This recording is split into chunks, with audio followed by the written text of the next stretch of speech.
mean, you had your chance and then you blew it. That is the most absurd statement of the year. Nice. Nice. Oh, baby. I'm in my zone, I'm feeling it.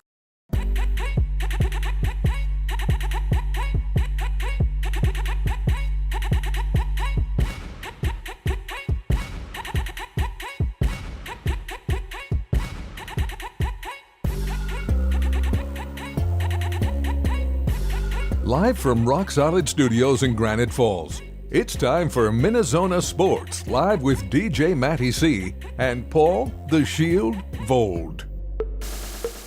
And this is MinneZona Sports Live. We are back, yes!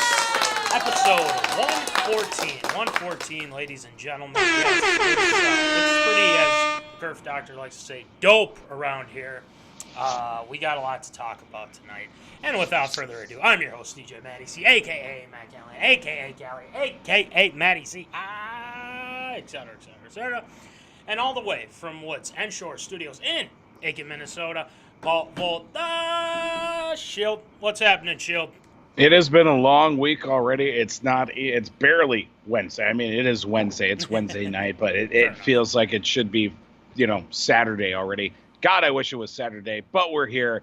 So many things we got to talk about, things we can't even talk about because we already got a fully stacked show, but should be another great one tonight. It should be another great one because there's been a lot of news, and especially around Minnesota sports for one. Right. Trades, Twins doing some cool things too. And then tonight, Voldy, we haven't done this since February. We kind of did it. You were gone, but Mikey was here. He did his top 10 and famous list. I didn't update it because I wanted Mikey to do it.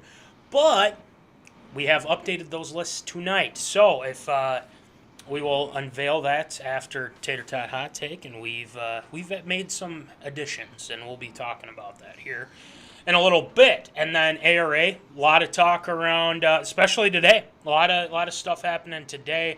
USC, UCLA, the Big Ten, KD. Oof. A lot more coming your way. So, but let's start off with our Minnesota sports. We got to talk Wolves. We got to talk Twins. So let's get to it. It's time for some Tater Tot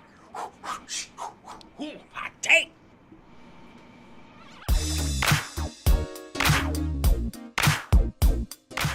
Fresh out of the oven, it's Tater Tot Hot Take.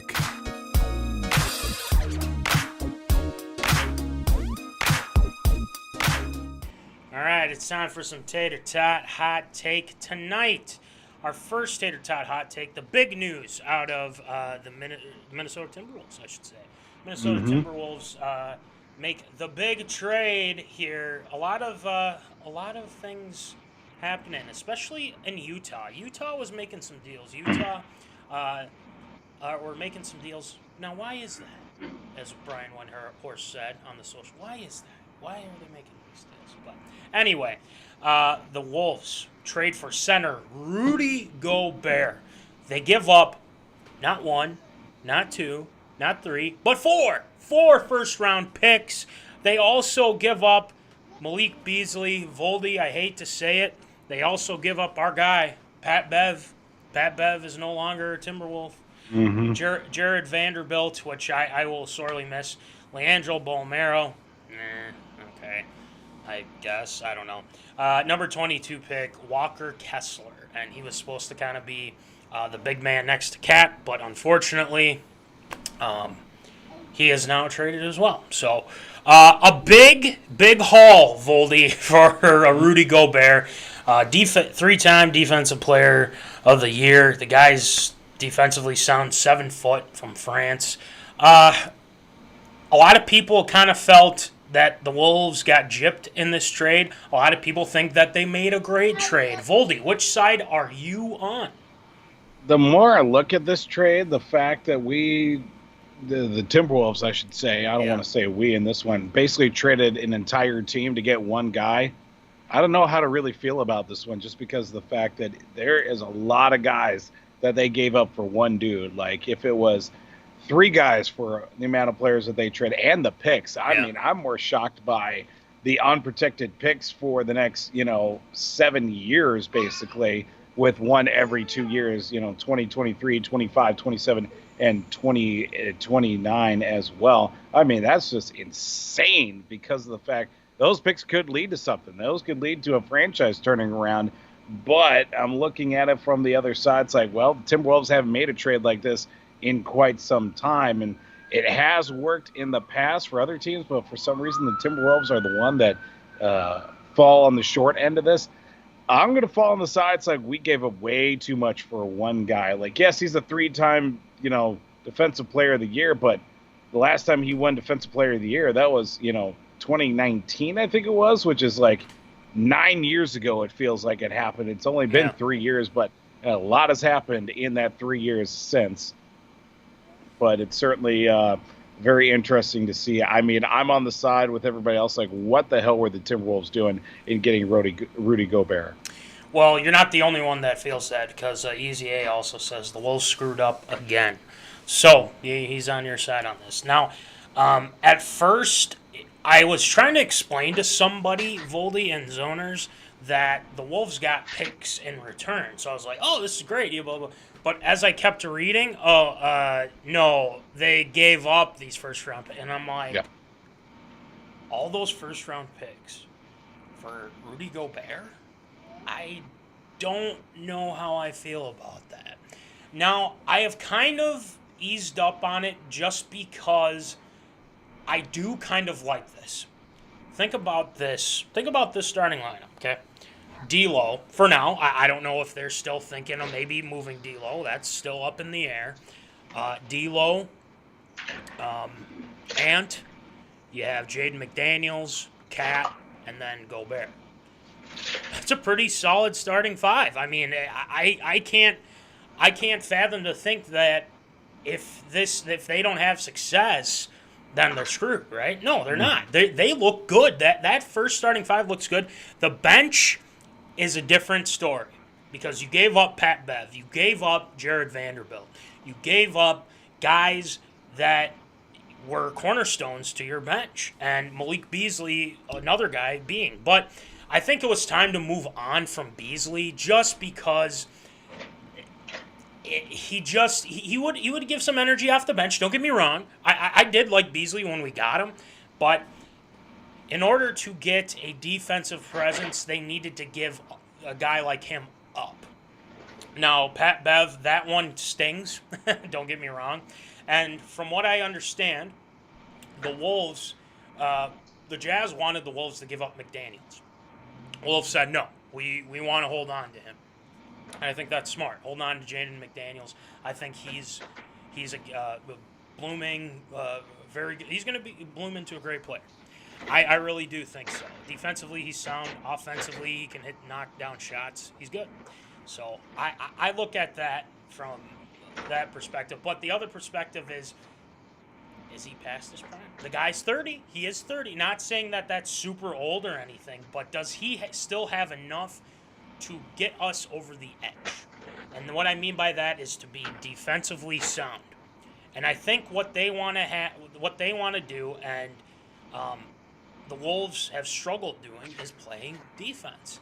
Yes, they improved a little bit, but you need a guy down low that can be able to swat away shots as well as get a ton of rebounds. Now, he's probably going to be one of the top guys in rebounding these next few years. But there's a lot of things that are beneficial to the Wolves. Cat's going to be moved to power forward now. Cat, Gobert.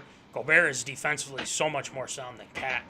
But now Cat can focus offensively instead of having to be the guy to, body up with guys like, Anthony Davis or guys like, Clint Capella or something like that, which, again, was rumored to be in as well. But I think it's too much, and that's the reason why I'm hesitant about this. I think it's too much just because we gave up a lot of good bench players, but not only that, we gave up a lot of picks. First-round picks, not second-round picks, first-round picks. So that's my thoughts. Cole says you can't move D'Lo at this point. No other point guards. It's true. You would have McLaughlin. J-Mac is a great ball handler, great shooter. But, yeah, I don't think he can be your top guy at this point unless you get somebody in return. And God forbid, Cole, if you say Ricky Rubio, I'm going to freak out. Anyway, Easy A says the backups are a bunch of Joe Bag of Donuts. Well, Joe Bag of Donuts is pretty good. Don't get me wrong. Cole says, LOL, not true, Easy. They still have Prince, Reed, Noel, and Kyle Anderson, which they did sign too. So let's not forget that. But if we were doing ARA, I wouldn't give this my stamp of approval because, like we said, we gave up a lot. But here's the thing I like about this is that the Wolves are taking a big swing. This is why I put this in the lower third, Voldy, zoners. They are betting on Gobert. They are betting on him to be that defensive guy down low, getting rebounds, swatting shots, because I think he averages 15 points a game, which is pretty good. I mean, offensively, the guy's not awful. He gets a lot of offensive rebounds too.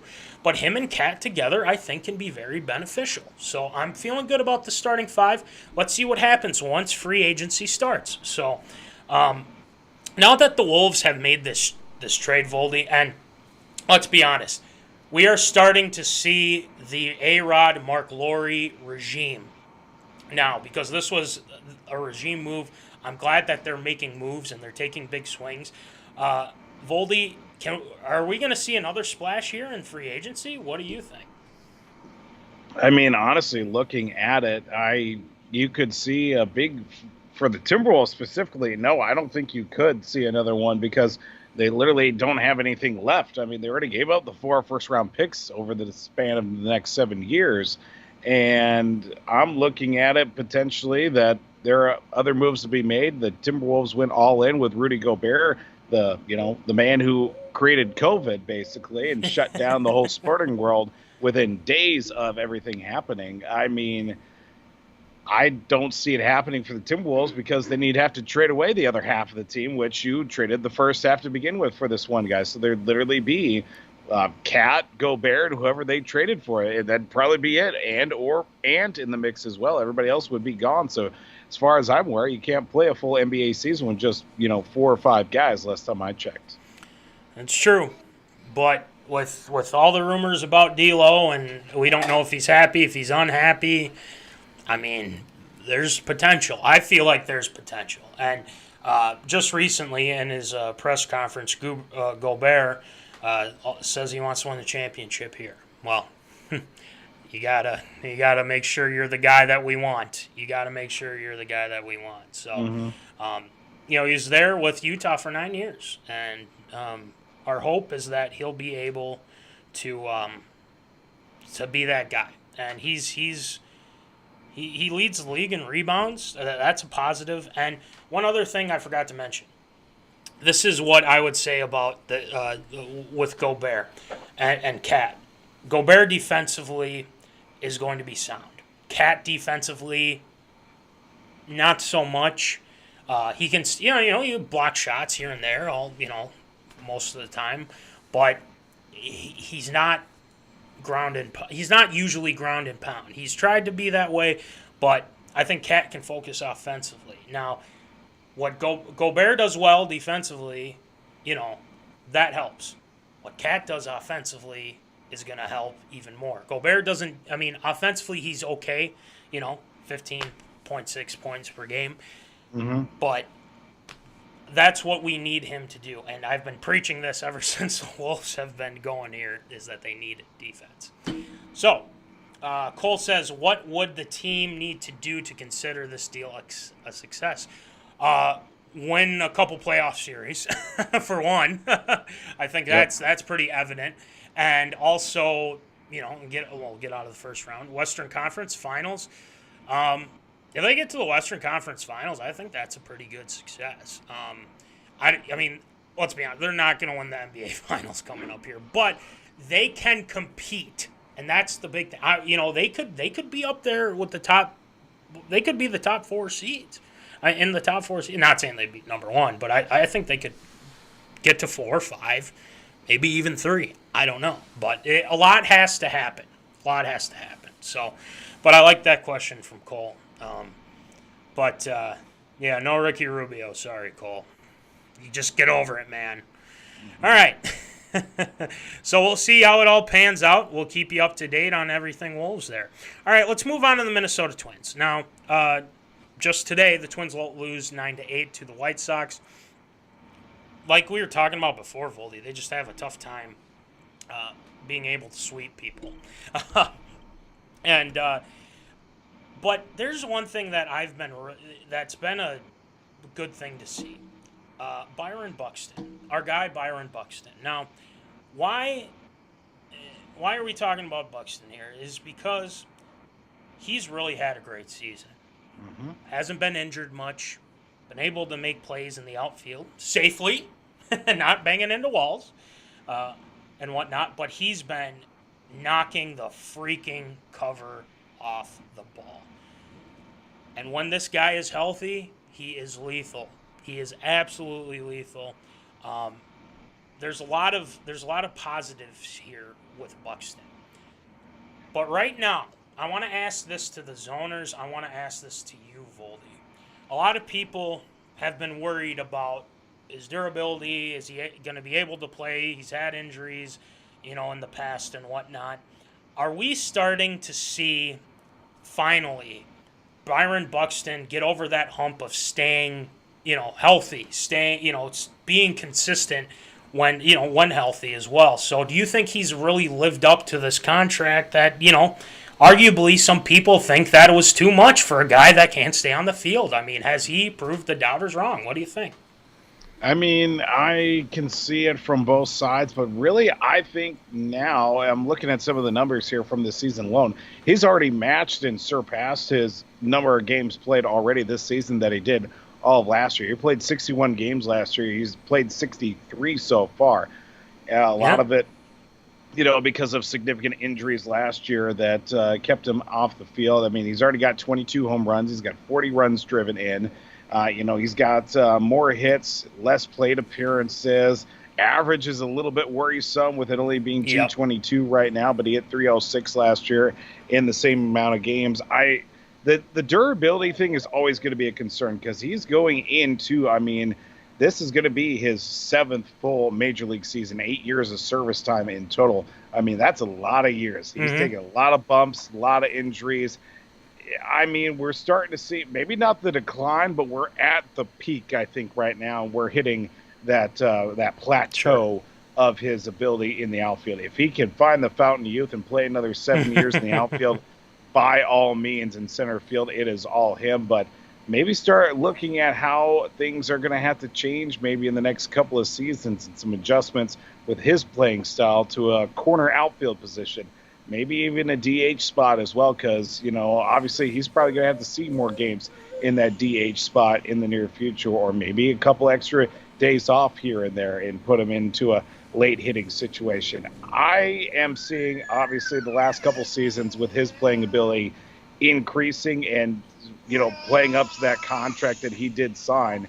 But now it's just a question of how long it's going to take for him to, be reacclimated and get more comfortable with playing longer season. Because, looking at that, he hadn't played a full season since 2017 when he played 140 games, and I'm seeing, 28, 87, 39, 60, and 61, along with 63 so far, including this season. But again, a full season hasn't played in, almost 5 years. That's a long time, and being durable for that is going to be a big concern as we head the second half of the season, and especially going to the end of July with that trade deadline coming up. Yeah, and I look at this the same way that Cole's looking at this too. He says, answer my question. So far, yes, they have him on a good rest plan, and as long as he can get to around 120 games, it's a success. I think that the formula finally is working.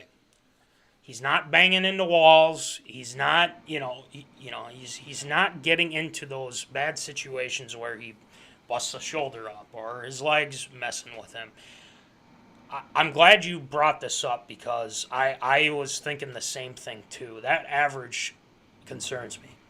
Yes, it's great that he's hitting a lot of home runs right now, and to be honest, I think right now he's on pace to get up to at least maybe even 40 home runs. I mean, it's very possible with Buxton right now.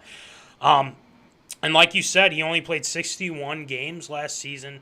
He's at 63 right now. That's something that we want to see, as opposed to 28, 39, 46. Well, that was when he first started, so I get that. But let's remember, Byron Buxton, when playing, when he's in the lineup, the Twins usually have success. Now, let's go back to what Cole has been saying, too. Just the overall team, but the Twins need bullpen help in the worst way, blew another lead in the 8th.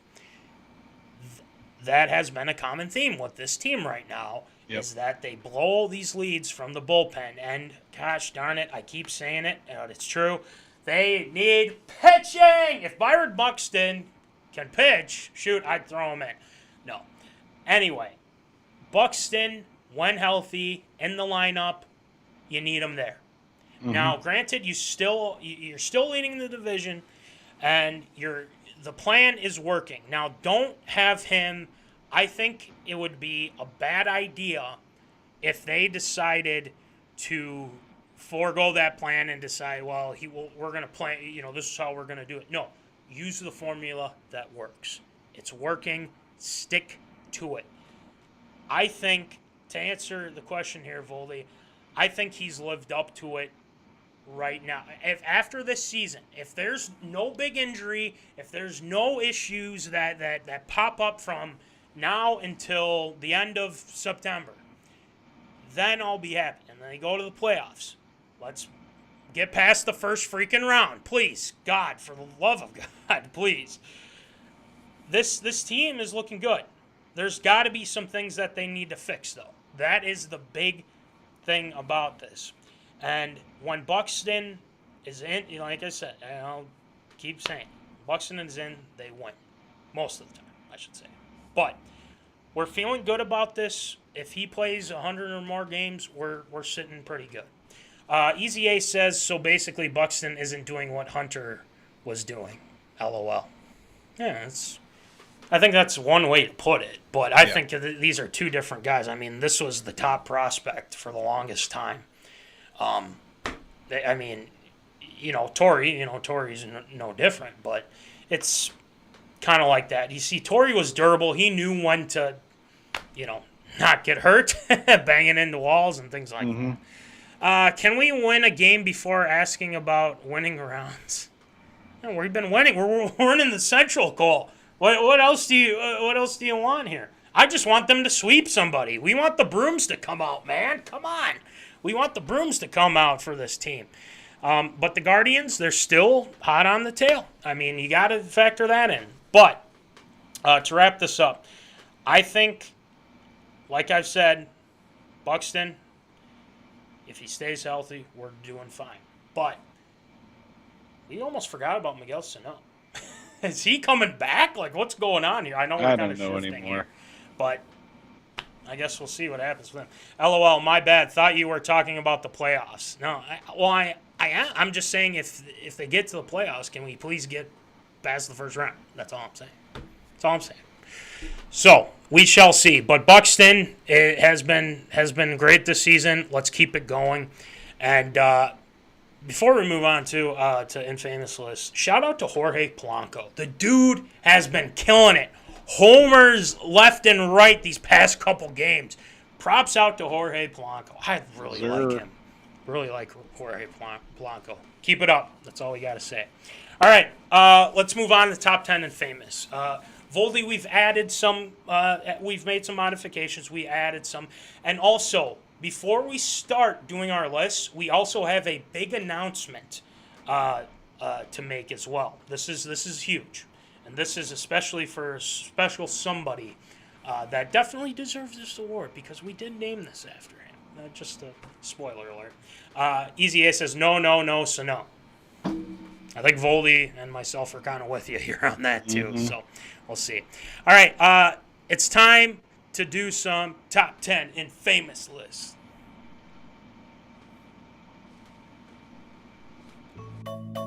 Here's the list no one wants to be on. Infamous Top 10.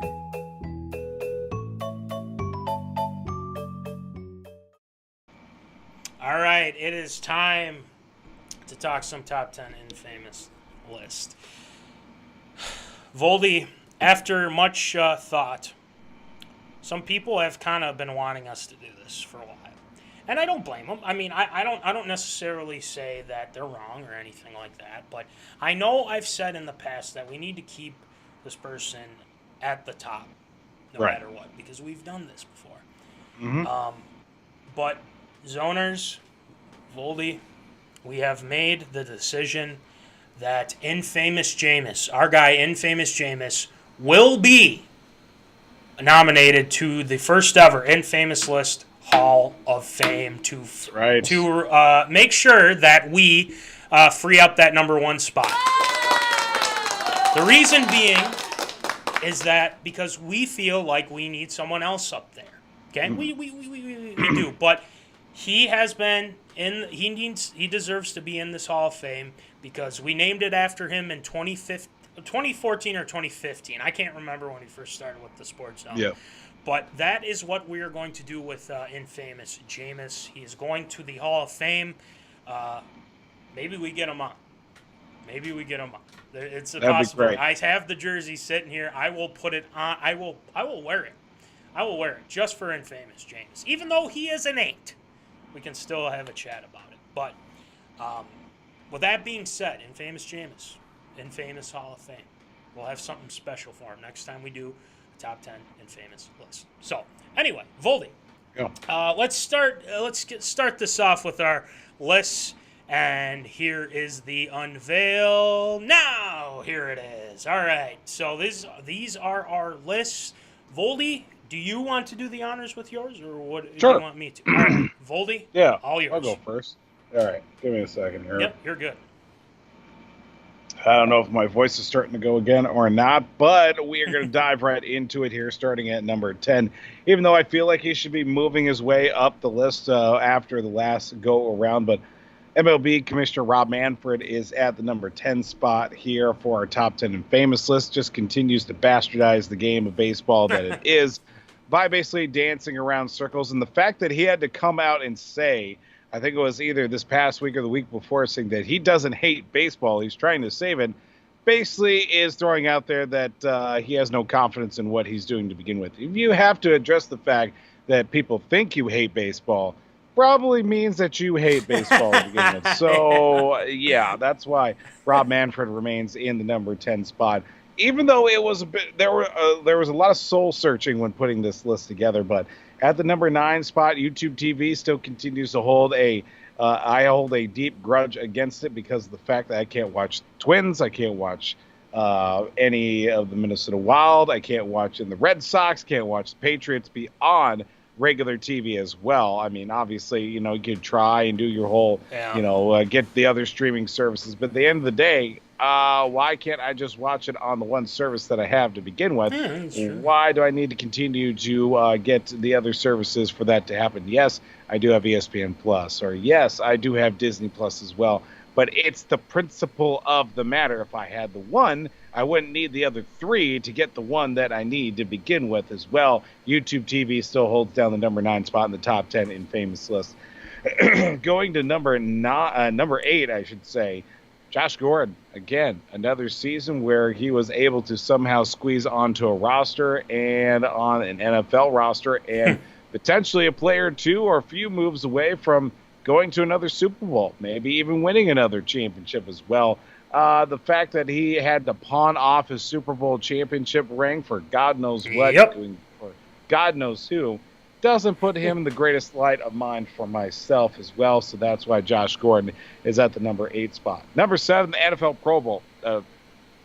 Pro Bowl. It's just an embarrassment to the sport as well. Guys that used to take pride in being Pro Bowlers are now skipping, and now we're getting the 3rd, 4th, sometimes even 5th alternates to be playing in a glorified 2-hand touch football game, where it used to be guys used to go out around there and basically try to break each other's helmets with their own helmet that is attached to their head in the first place. No one will ever forget Sean Taylor lighting up Brad Mormon, the punter, in the Pro Bowl that one year. And boy, was that the great play that it was. But no one's going to be doing that ever because of the fact guys are trying to obviously look towards the off season. It's weeks after the NFL, where in past years it used to be, maybe a week or so after the regular season or something like that, or at least, between like the championship games and the Super Bowl. It used to be before the Super Bowl for sure, but now it's weeks after. Guys have already, they're done. They're, mentally checked out. They haven't done anything for weeks or whatever. NFL Pro Bowl is an embarrassment within itself, and the fact that they took it out of Hawaii, basically the traveling circus that is, still a major problem in my mind as well. That's why the NFL Pro Bowl is in the number 7 spot.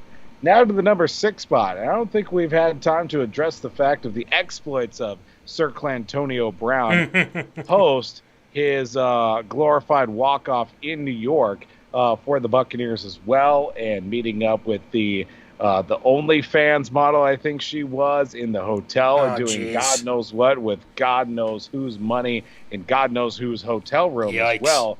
We'll leave it at that, and him getting into the studio, recording a few, dropping some bars, as the kids say these days. Clantonio Brown, he's been quiet, which is hopefully a good thing, but no news, I guess, is good news if you're a Clantonio fan, but he remains in the number 6 spot for this top 10 and famous list. Number 5, another season in the fan-controlled league. John Manziel still somehow getting out there and doing it. I don't know what he's doing anymore. He's literally, I think he's just making it up as it happens. But John Manziel, and now still holding in number 5 spot. Now, I had a little bit of trouble trying to pick whether to go to the number 3 spot, but in the 4 spot here this go around, it's Big Ten Conference. Yes, we know the exploits of everything that they did this past football season, the season before. Now, basically getting away from getting rid of the divisions that are for the football side of things, and now the moves that they're making currently with adding a couple of teams that are not even remotely close to playing each other.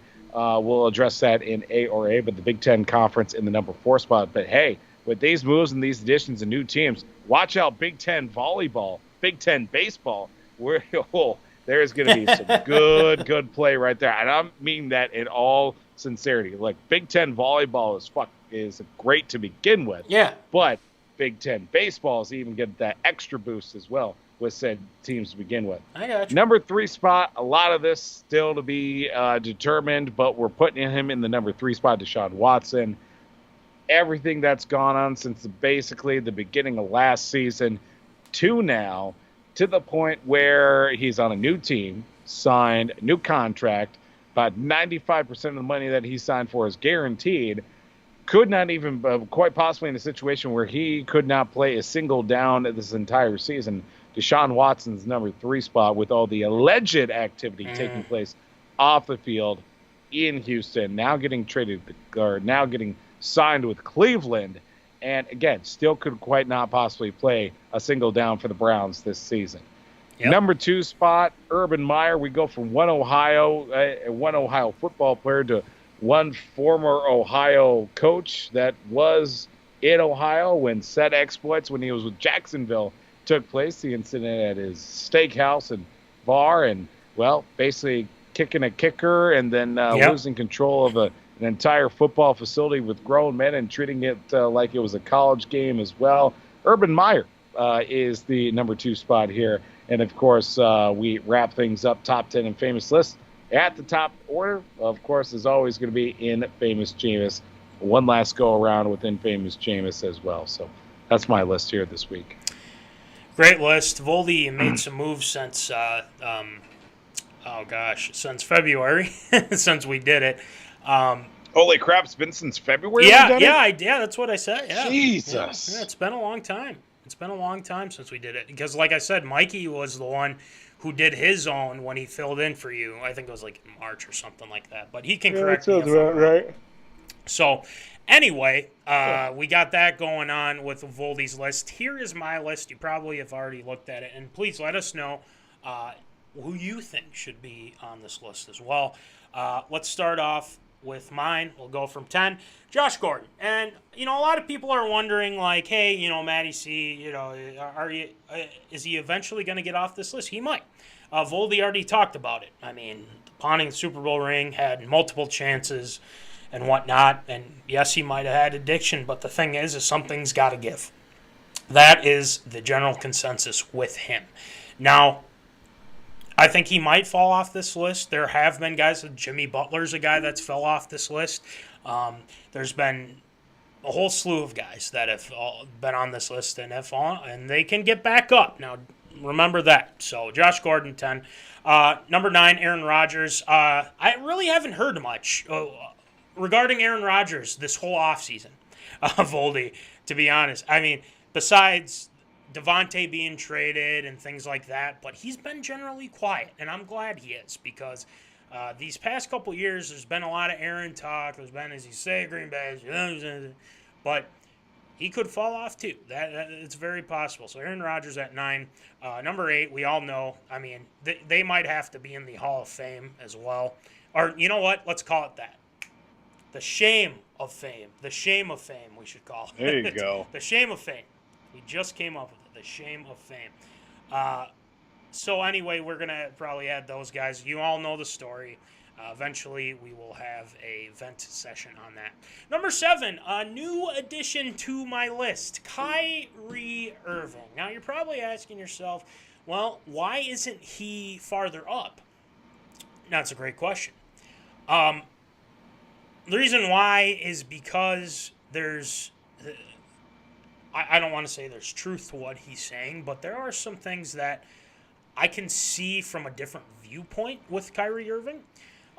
I don't agree with him not being vaccinated. I will say that, as well as the controversy he had in Brooklyn.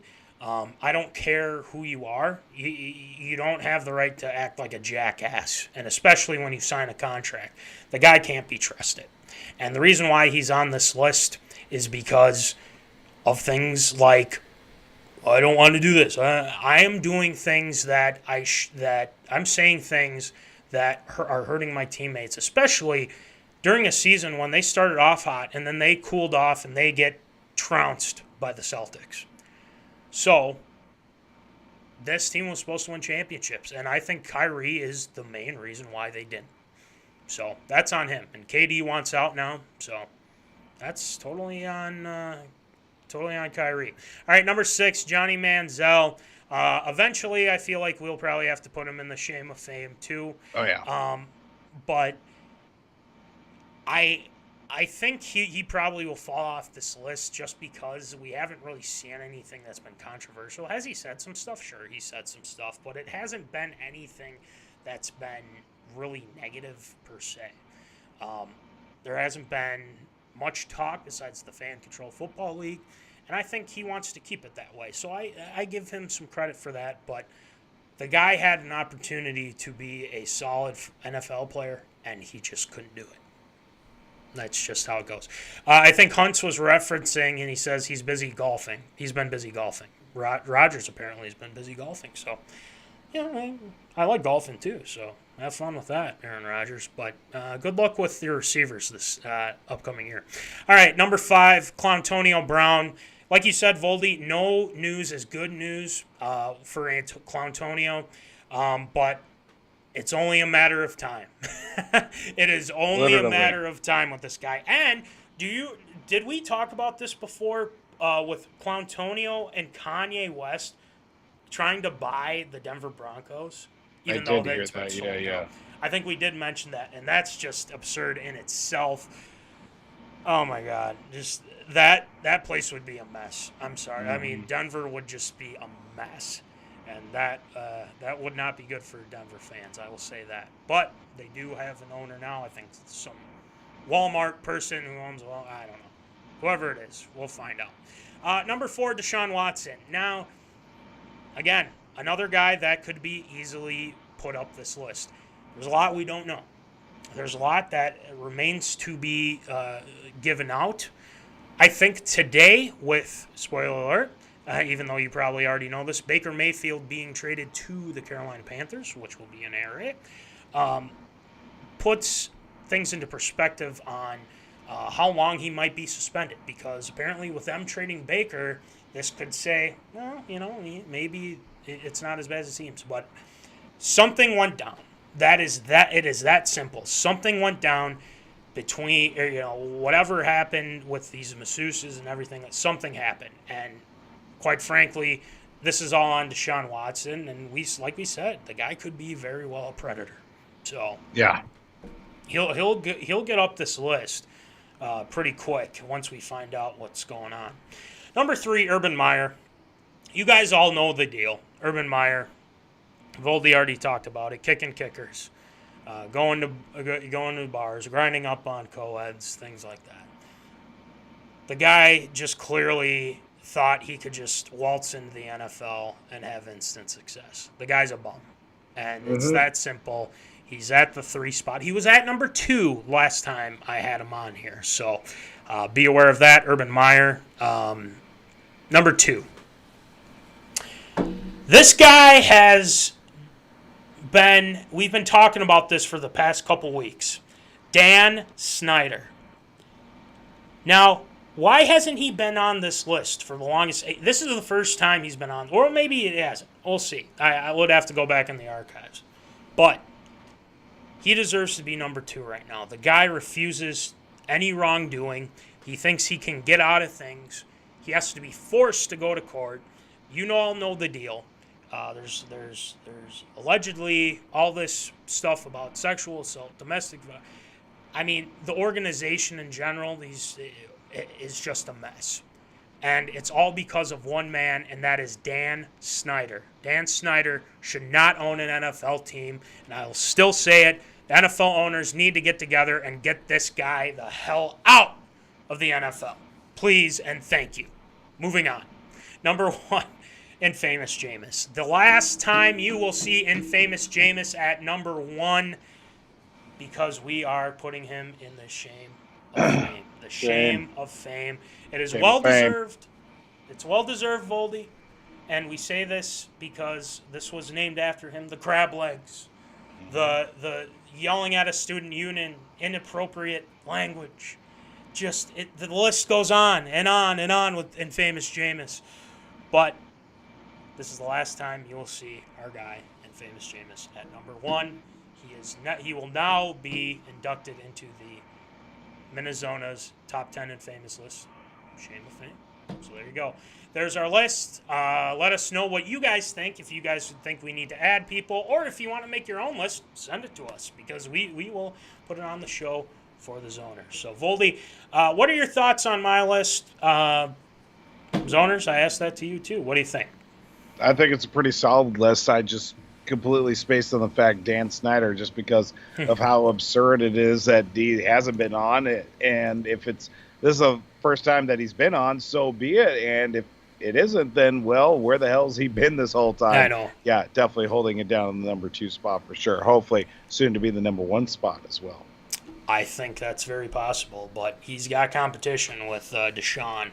But Urban's probably going to fall a little bit just because we haven't heard from him, and I think that's quite good. Easy A says perfect, and I think that means for both of us. So great job with your list as well, Voldy. We will post it on the socials medias very soon, so other people can check it out, or if you're checking it out later, please let us know in the comments, in the chat, whatever you guys want to do. So anyway, that'll do it for the top 10 Infamous list. Voldy, let's get to Air Raid. We've got a lot to talk about. USC, UCLA, they're going to be in the Big Ten apparently. And then Joeychestnut, the GOAT possibly. We've got a lot going on with ARA this week, so let's get it going. What's up? Absurd or approved? It's time for everyone's favorite segment, Absurd or Approved.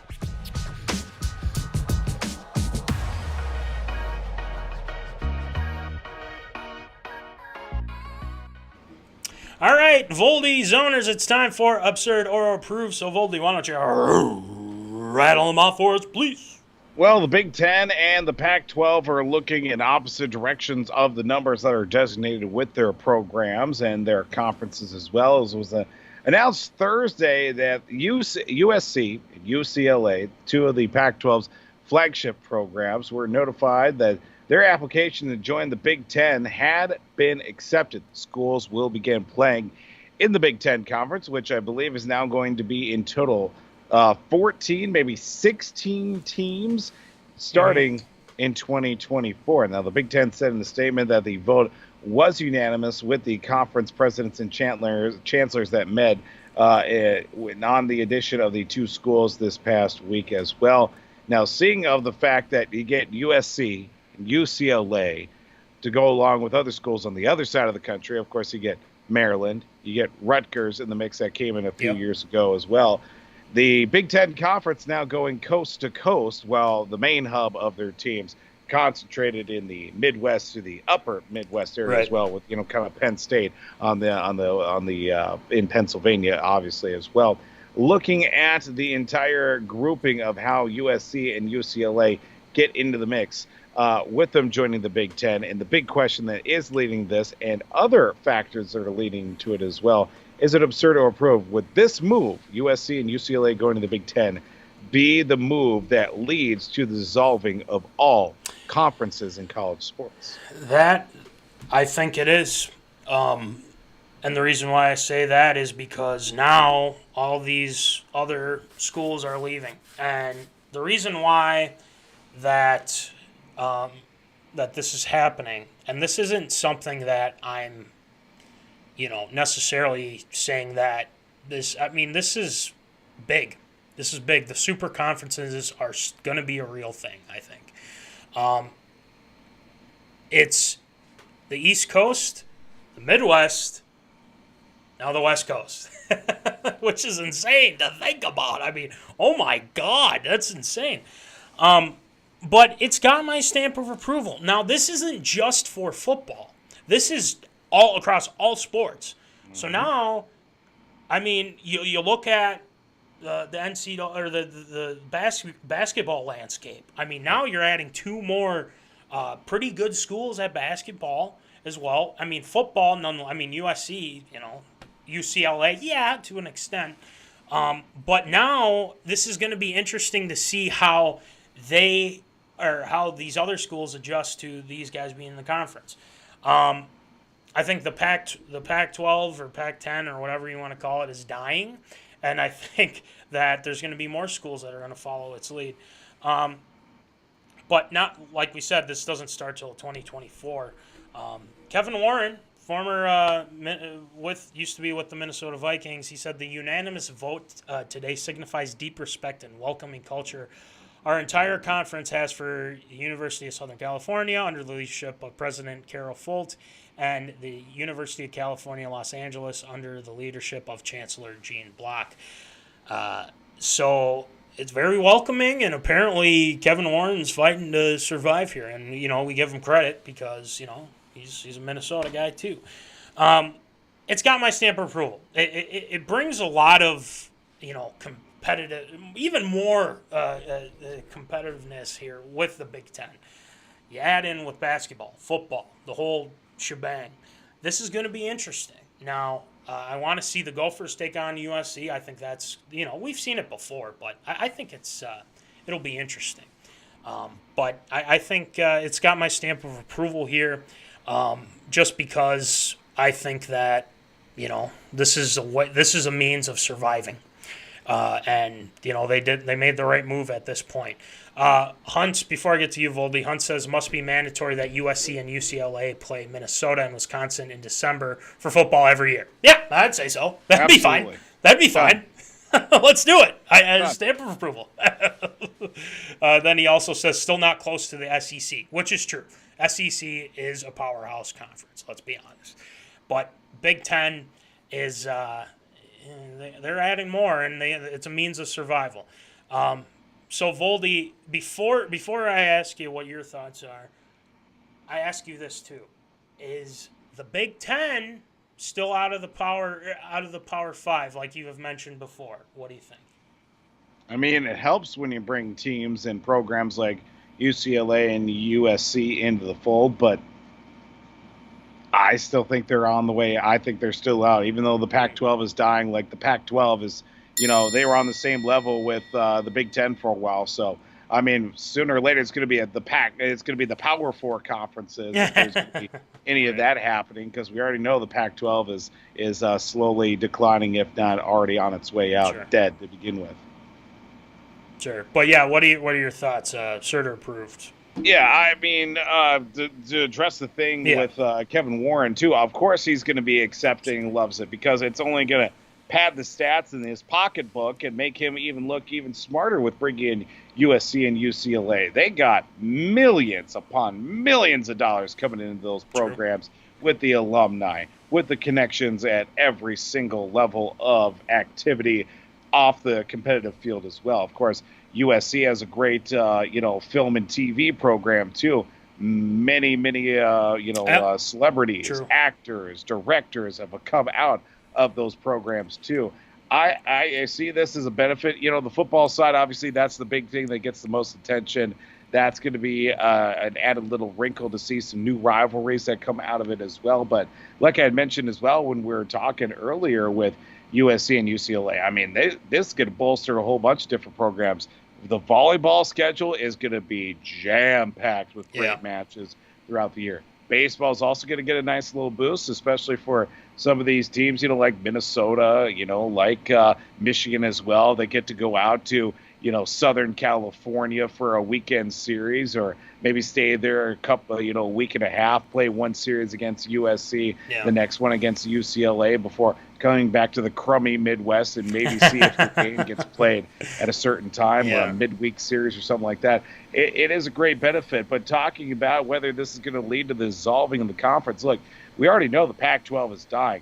After this came out with USC and UCLA, another report came out like another 6 teams from the Pac-12 are thinking about leaving and joining the Big 12 as well. So, look, the Pac-12 is dead on arrival right now, and unless, teams from like the WAC or like the Mountain West Conference come in and join that party as well, Pac-12 is done for as well, which is unfortunate because the Pac-10, which became the Pac-12, I mean, there were some real good games in the past with those teams that come over, whether playing the Rose Bowl or playing for a national championship or one of those New Year's Six games. That they certainly gave a lot of teams out of the SEC and the Big 12 and the Big 10 a run for their money. Is it the move that leads to dissolving all conferences? Got my stamp of approval. All right. Hunts also says sounds like the Big Ten is going to wait for Notre Dame until they add any other teams and then possibly adding them in the next couple years. So I think there's more to come with this. And, it's going to be jam-packed Big Ten and possibly other conferences too. So it'll be interesting. I'm kind of looking forward to this. I'm not going to lie. It's only dumb if they don't get Notre Dame because of the fact that they play Michigan. They play Michigan State. Yeah. They now USC in the mix, bring that rivalry back together. Exactly. But how awesome would it be to have Michigan, to have Minnesota, Notre Dame in like October or something, so we get all those Notre Dame fans into Huntington Bank Stadium and enjoy that as well. So we can really start to see which of these Minnesota fans that are Notre Dame fans, see which side they choose. So it's going to be interesting. The future is looking bright somewhat for the Big Ten, even though they're not part of, according to you, not part of the Power 5 conferences right now. So nope. All right, next one, Foldy. Well, the watch is officially out. Kevindurant watch is out there, but quite possibly could not be a thing to begin with, as the Brooklyn Nets and Kevindurant as well are in the process of looking at, what kind of moves could be made to part ways from each other as well. And one of the reports that has come out, but not really substantiated, is a possible return for KD out to Golden State. Now, we do know the exploits. Obviously, when he left Oklahoma City, he signed with Golden State, won a couple of titles, couple finals MVPs, and then, there was a little bit of a falling out. He ends up going to Brooklyn to sign a big deal, and, it just really hasn't been the same.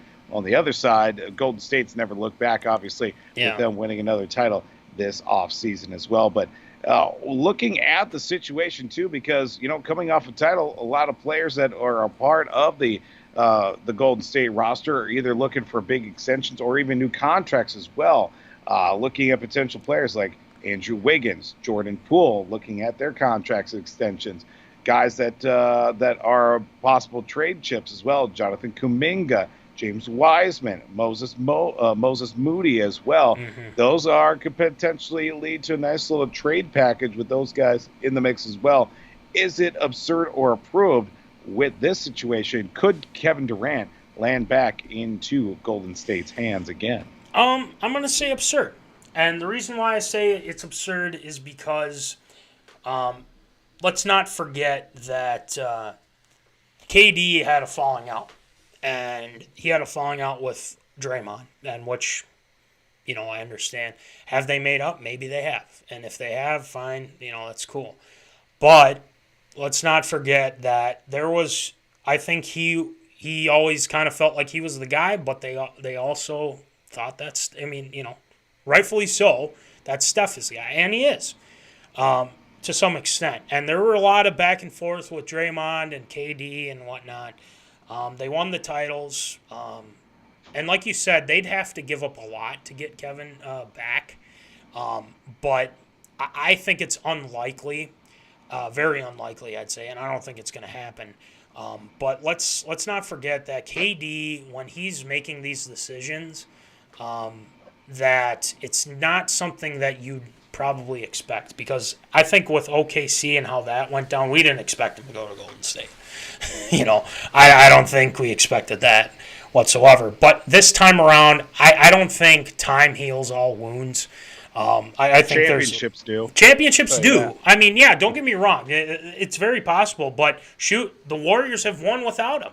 I mean, it's that simple. They still have that core intact, especially with Wiggs as their third, fourth option.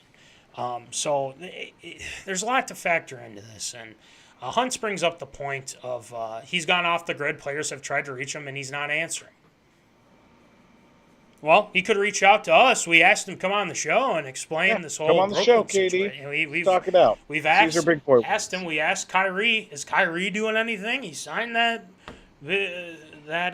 player option. So hey, shoot, come on down, guys. Let's talk it out. So you don't have to answer those guys. I mean, we're not going to ask you where you're going to go because honestly, it's none of our business. Then also Hunt says Brooklyn wants the highest trade ever for him. Golden State has pretty much said they are out. So I think it's pretty cut and dry. They're out of the race, but don't. People say that Phoenix is out, but it's like, shoot, you can't miss an opportunity to add more to your team. I mean, KD, CP3, Booker, Ayton. Oh my God. Oh. Yeah. That's scary, and the Wolves couldn't beat that.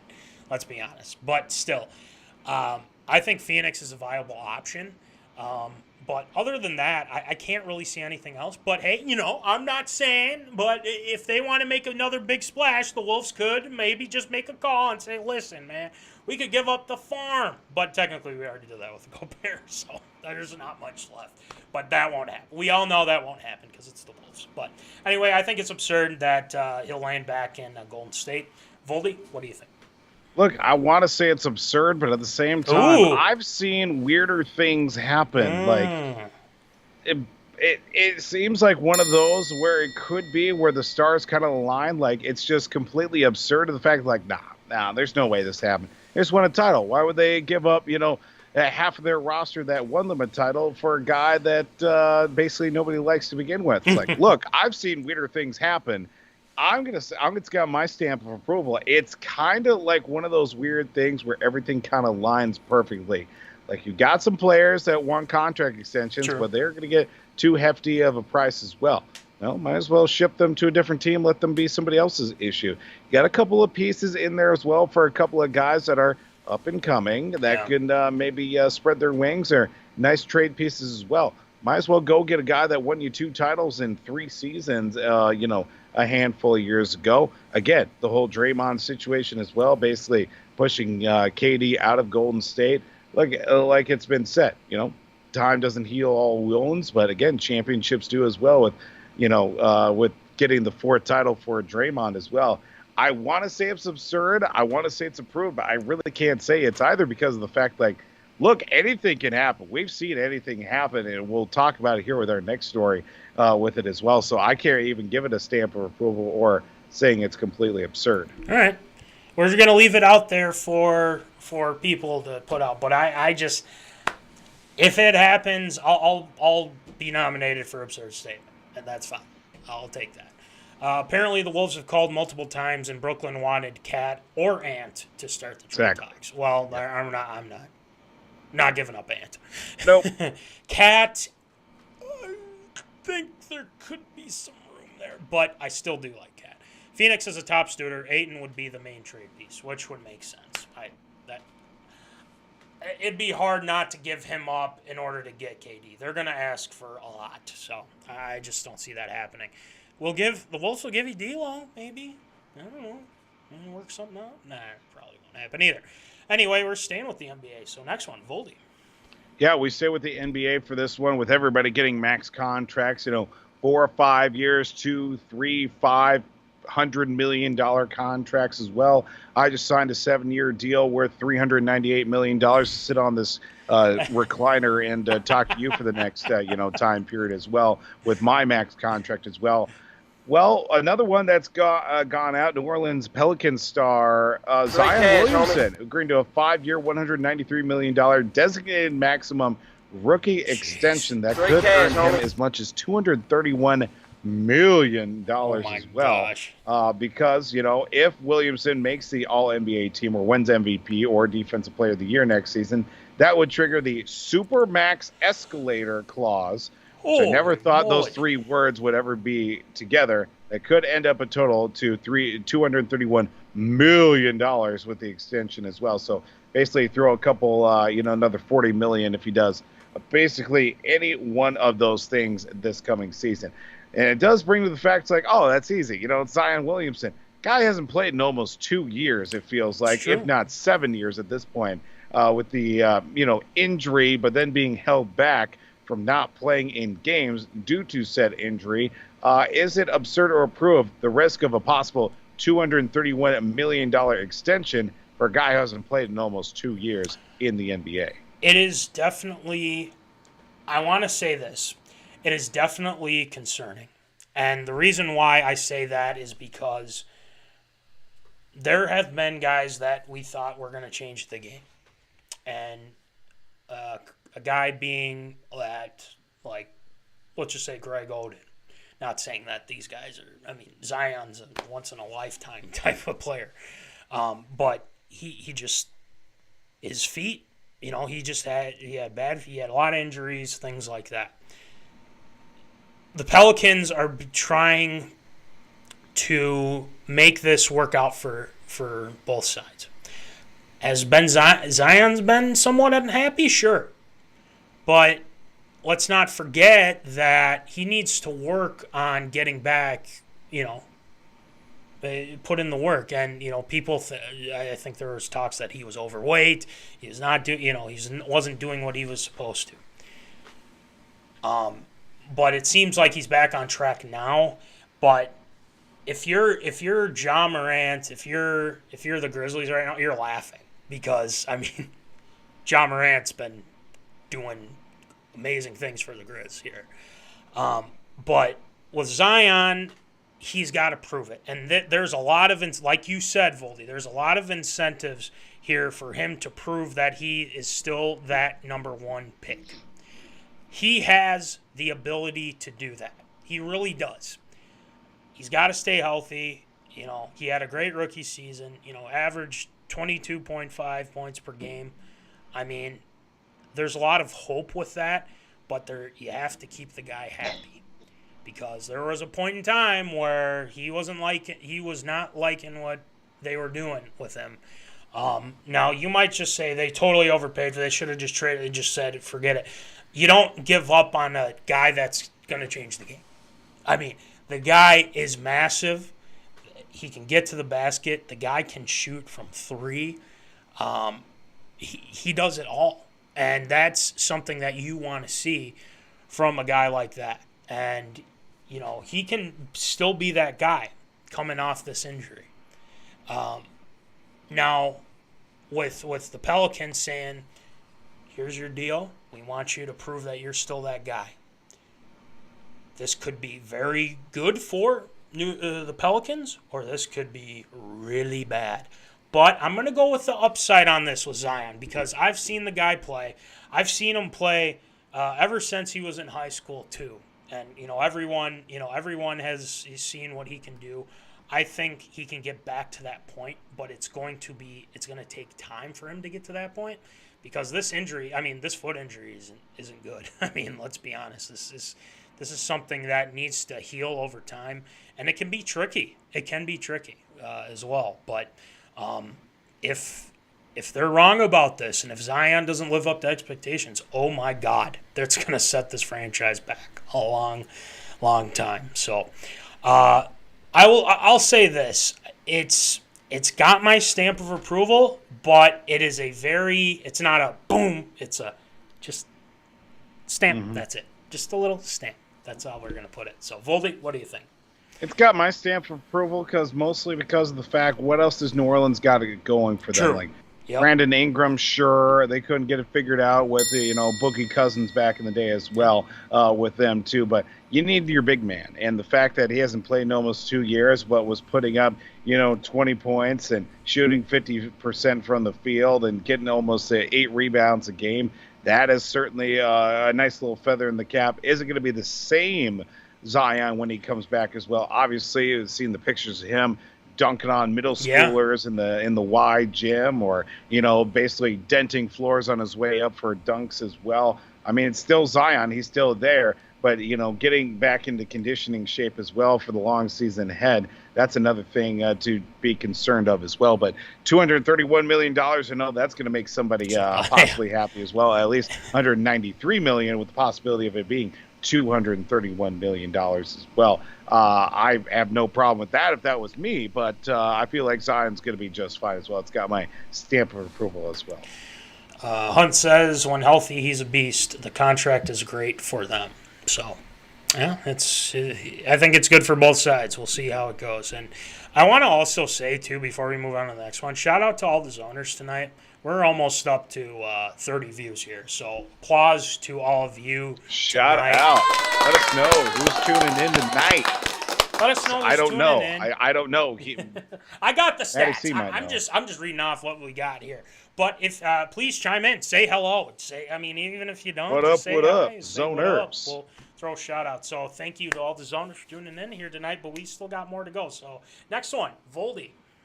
There's one thing I regretted about the 4th of July on Monday. Not being able to watch the Nathan's Hot Dog famous 4th of July eating contest. I don't watch it every year, but I usually remember because my man Joey Jaws Chestnut trying to bring home that golden mustard belt once again. Not only did he do that, he did it with some flair. He did it with some panache. He did it with style while also pimp slapping a hoe off the stage in the process as well. Joey Jaws Chestnut went for his 15th mustard belt, which he did bring home, by the way. Didn't break his record, 863 hot dogs, with a record being 75. But still, not even halfway through, some idiot decides to get up on the stage in a protest. Not only does Chestnut go for it, but the guy who does the announcing for it, who's also didn't even know it at the time, he's the commissioner of Major League Eating, went up there, brought him to the ground. Joey Chestnut chokes out a dude in the process while munching down hot dogs, while trying to go for a record on a broken leg too, apparently, or something. He is on crutches and a walking boot as well.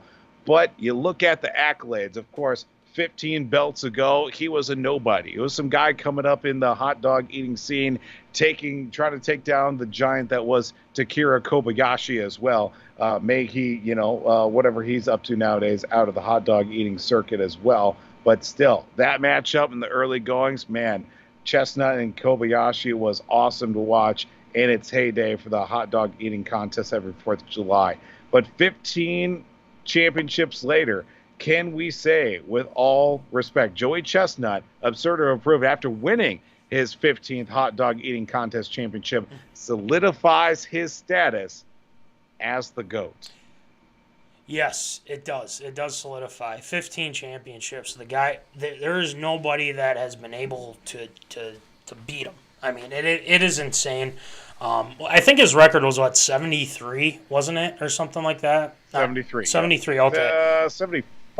Okay, 75. Yeah. And people thought he was going to break it here, but that's tough to do. But 15 championships, especially with this. I mean, this is hard.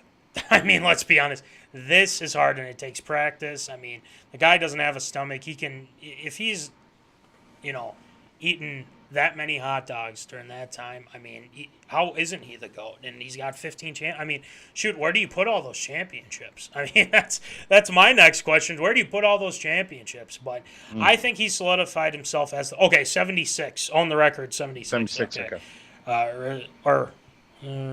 Yeah, okay. But anyway, he's been able to do it for a while, for a good long time.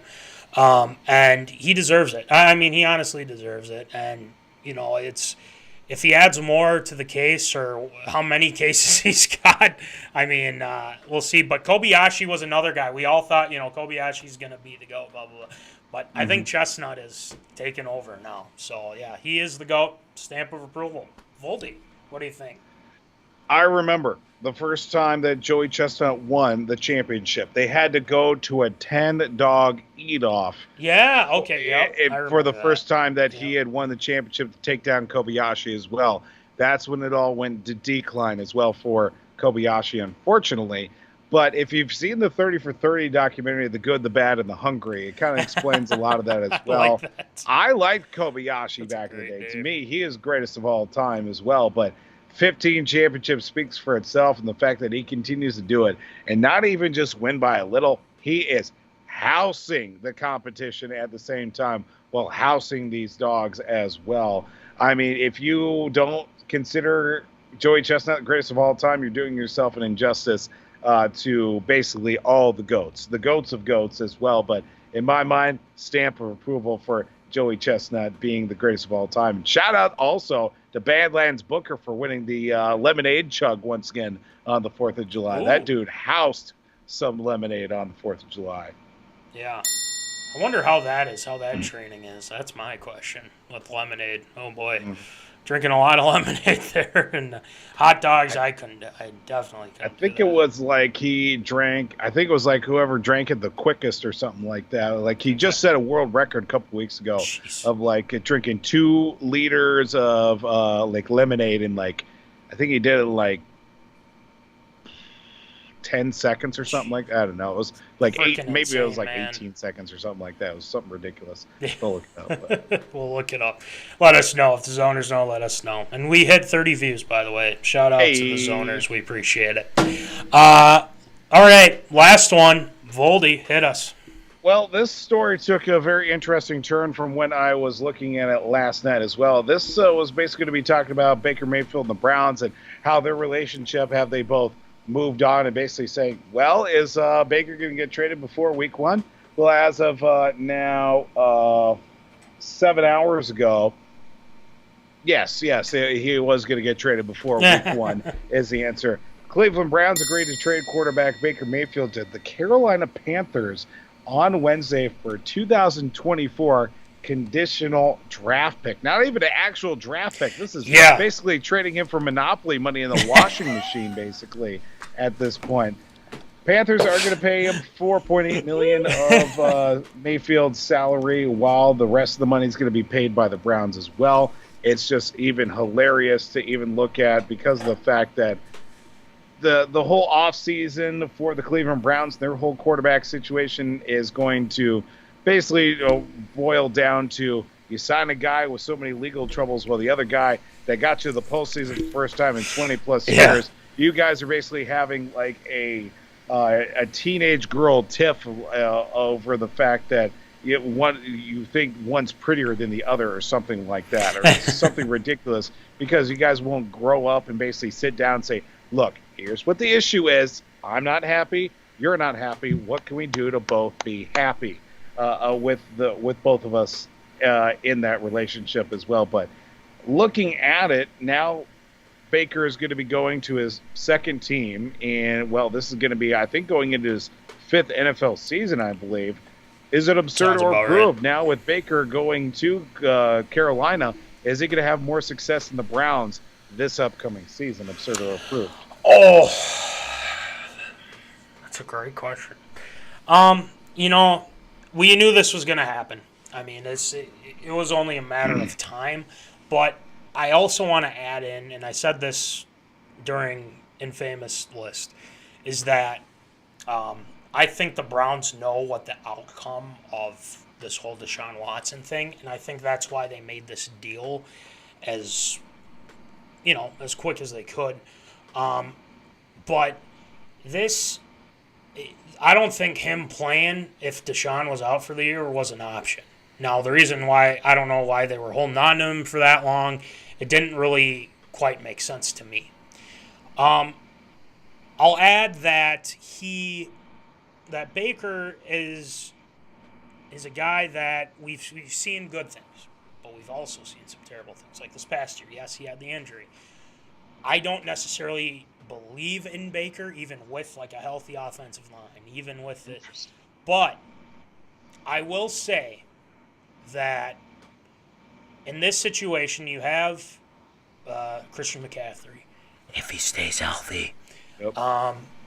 And also, their wide receiving core is, Robbie Anderson apparently isn't a fan of the trade. Apparently. So there's that to factor in. Good luck with that. But defensively, their front four isn't bad.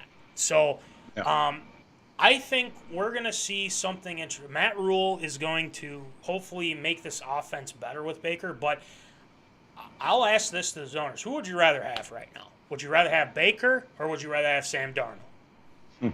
Or Matt Corral, who they drafted? You're going to go all in on the rookie, depending on how things go out in camp.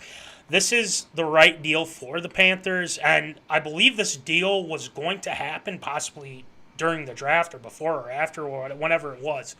But it didn't amount to anything because I think they're still figuring out the whole Deshaun thing. And I think we're going to hear something soon about the sentencing and how long he's going to be out. If he's out for the year, is this stupid by the Browns? No, because I don't think Baker would have came to play. That's that simple. And they do have Jacoby Brissett in their back pocket. Right. So that's something to factor in as well. But to answer your question, no, I don't think he will. The reason why I say that is because the Browns still have a solid defense. The Browns now, depending on how things go, have Deshaun Watson. How long he's suspended, we'll see. But Jacoby Brissett, not bad. Not a bad quarterback. We'll see how that goes. You still have Nick Chubb in the backfield. I think the Browns will have more success. The Panthers, I still think, are trying to find their identity, but it's close. It's very close. But I think it's absurd that he will have greater success, but I think that this is the right fit for him. And shoot, when Brady's out, or when Brady retires after this season, possibly, which we don't know for sure, he could be the best quarterback in the division, for goodness sake. So, especially with Atlanta dealing with stuff and famous Jameis. Well, I might even give it to famous Jameis. I don't know. But I don't know. But yeah, I'll say it's absurd. I think the Browns will have more success than Baker. So, Voldy, what do you think? I'm just more concerned about the future of the Baker Mayfield State Farm commercials, if those are going to be still going on or not, if that's going to be happening or not here in the near future. But now with him being traded to Carolina, I don't think they'll have much better success than the Browns, like you mentioned, too. The defense with the Browns, I should say, with the Panthers for Baker Mayfield as well, with him going to Carolina. I think he's going to have to fight his way. I think this might give him a spark, too, or maybe even push Sam Darnold a little bit more, too, because obviously the top and the third pick overall in the draft of 2018 was Baker Mayfield, and it was also Sam Darnold as well. And those two guys have been 1-2, and I think in interceptions since they came into the league, which is unfortunate, but at the same time, not surprising as well. Is Baker going to have more success early on with the Carolina? No, I don't think so.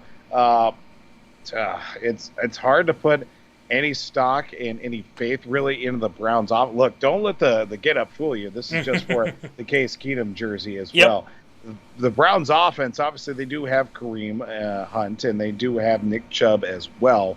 They're trying to work in a couple different receivers as well. They who knows what's going on with Jarvis Landry, if he's going to be coming back or not for them. They do have Jacoby Brissett in the fold as a backup. Deshaun Watson is slated to be the starter. Again, don't know that whole situation legality-wise as well, even though a bunch of those lawsuits have been settled. I'm going to say it's absurd that Baker has more success this season than the Browns this season. It's going to be completely absurd. Just add on to that, Jarvis Landry is actually a New Orleans Ain't. Well, there you go. So there isn't a lot of faith. Yeah. Donovan Peoples-Jones, I think, is the next wide receiver. But he's solid. He's not terrible or anything like that. But there's that to factor in. But, yeah, I just think that the Browns are more built for success than Carolina right now. But that could change. I mean, we could be wrong, and Baker could just kill it in Carolina. I don't know. But if you're DJ Moore, I think you're going to get a lot of looks here too. So just be aware of that. And also for fantasy purposes. So I'm sure our guys at Victorious P.O.D. will be all in on that. So anyway, great job with ARA this week. Voldy, awesome. And it's time for some Shield shoutouts. We got some awesome Shield shoutouts this week. And then we're going to wrap things up, folks. A lot of cool things happening. And yeah, we'll keep you up to date. So let's get it going. What's up? Shield shoutouts. Shield shoutouts.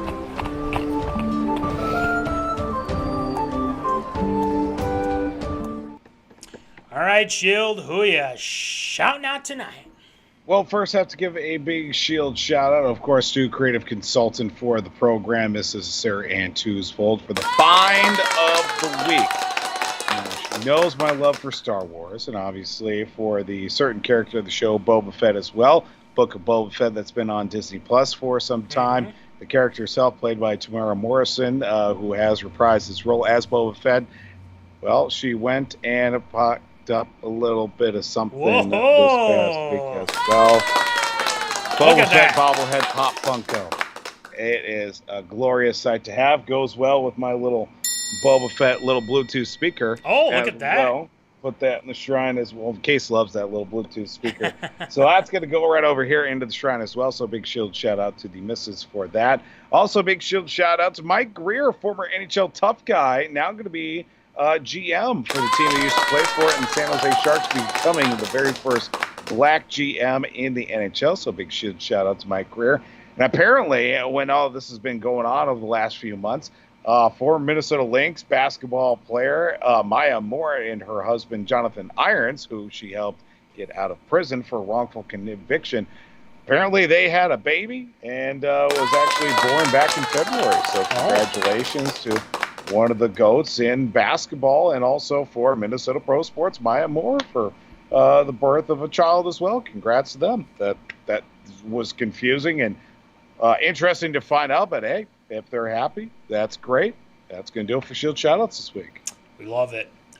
Is she ever going to play for the Lynx anymore? I don't even know anymore. I'm holding out hope, but at the same time, hope is fading very fast. It really is. It really is. But I don't know. I'd like to see another championship in Minnesota. So I would. That's just I'd like to see her number retired as well. Oh, that's going to happen. She hasn't said she's retired yet, so it's a very good point. It's a very good point. I think eventually something could happen. So we'll keep in tune on that. I hope it happens.